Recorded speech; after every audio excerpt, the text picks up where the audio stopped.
Fakultas Hukum Universitas Udayana melaksanakan yudisium atau pelepasan calon wisudawan FH UNUD periode Desember 2023 dengan melepas 74 orang wisudawan.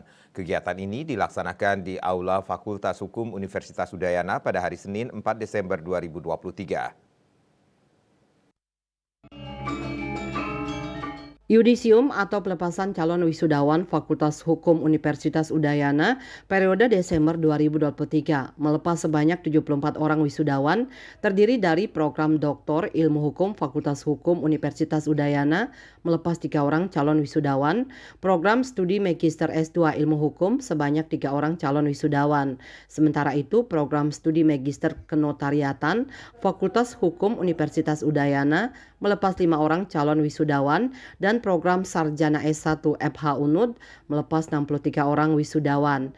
Dekan Fakultas Hukum Universitas Udayana, Profesor Dr. Putu Gede Arya Sumertayasa mengatakan, para lulusan yang di yudisium kali ini di dalam menghadapi persaingan lapangan pekerjaan terutama S1 yang belum bekerja sudah dibekali, di mana FH UNUD sudah melakukan kerjasama dengan asosiasi khusus tentang pembelajaran advokat, di mana semua lulusan S1 mempunyai bekal untuk beracara, sementara lulusan S2 Fakultas Hukum UNUD sudah banyak bekerja.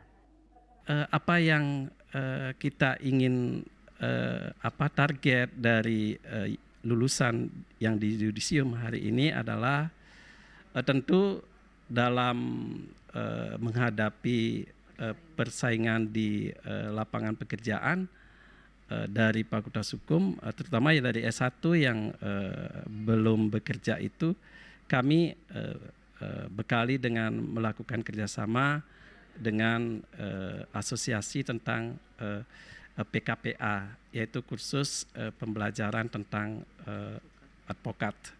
Jadi kami ingin bahwa semua anak didik dari S1 itu mempunyai bekal untuk beracara menyelesaikan masalah-masalah di dunia peradilan.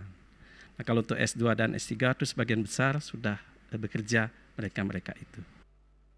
Lulusan terbaik pelepasan calon wisudawan FH UNUD program studi Doktor Ilmu Hukum diperoleh Dr. I Gusti Ngurah Ardite SH.MH dengan IPK 3,88 predikat sangat memuaskan. Program Magister S2 Ilmu Hukum diperoleh I Gusti Ngurah Bagus Juliarte SE SH.AK CA.MH dengan IPK 3,93 predikat dengan pujian. Program Studi Magister Kenotariatan diperoleh Safira Rahmania Anindita SH.MKN dengan IPK 3,84 predikat sangat memuaskan. Program Sarjana S1 Ilmu Hukum diperoleh Niluh Putu Tita Maya Upadani SH dengan IPK 3,93 predikat dengan pujian, dan 10 lulusan terbaik program sarjana yaitu Niluh Putu Tita Maya Upadani IPK 3,93, Nimade Dwita Andayana IPK 3,9, Ikade Ardi Wiraguna IPK 3,83, I Gusti Ayu Sinta Kesumadewi IPK 3,81, Roger Narendra Wardana IPK 3,8, Imade Suandana IPK 3,84, Alisa Firni Mutiara Sandika IPK 3,91, Ana Agung Ngurah Agung Gede Lanang IPK 3,81, Christine Atika IPK 3,86, dan Made Bagus Indrawan IPK 3,84. Saputra Bali TV.